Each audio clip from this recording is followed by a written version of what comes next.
Apocalypse by Yousef Alqamoussi. Somewhere in April. Home.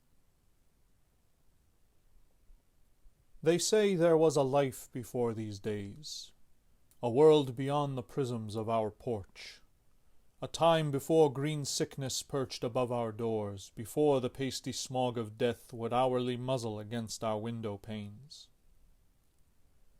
They say these streets, these hollowed, marrowed slabs, would cinder night and day with fumes that choke and cough, combusting. Faces twined, inflamed, and sinister would rattle at the wheel and stew about to end important things. They say these towns and storefronts once had doors that opened, beckoned, beamed with sweet salute, and food and drink was brought before the guests and passed around and offered, shared, and thanked.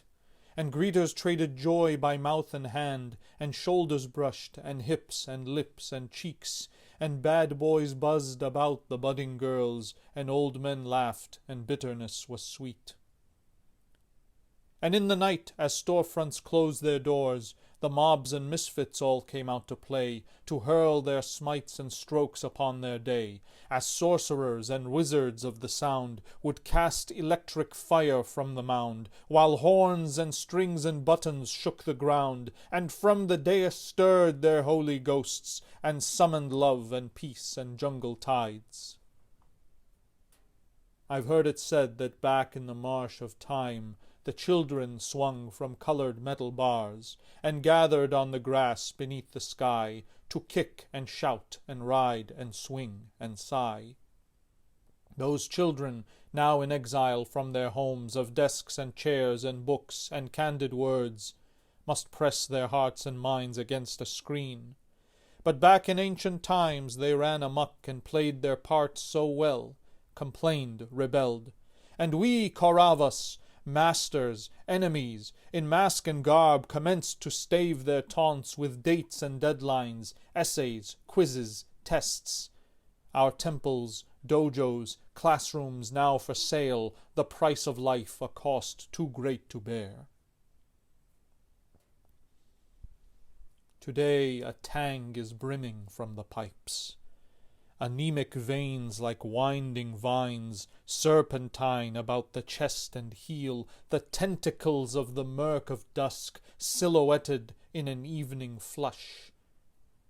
Stay home, but how, when home is work and school, the park, the bench, the beach, the guest, the shop, the club, the alley, the diner, the lounge, the books, the passenger seat, the one-night cheap hotel.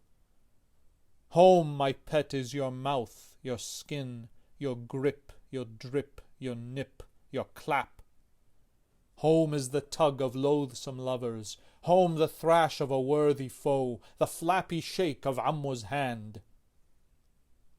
Home is hope at the base of a can of paint, and rising, reeling, reeking from the marsh, the stench of rot, the wailing walls and lots, a funereal muff, a thrashing strangulation, the seams of houses taut, distended, the buckling bricks, the corners creaking joints, the crackling floorboards, the splintering glass, hissing chimneys, the gullet prepared to spout. Houses the bigger, the emptier.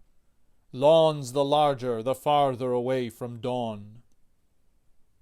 Walk like mad, walk like hell, walk the streets, the miles, the blocks, walk away despair and fear and hate. Stop not that ye be not stopped. The night is much too long. Let there be dawn, let there be light, let there be room and air and sex and smut. Give me a chug. How much more life can I suck from the end of this crinkled straw?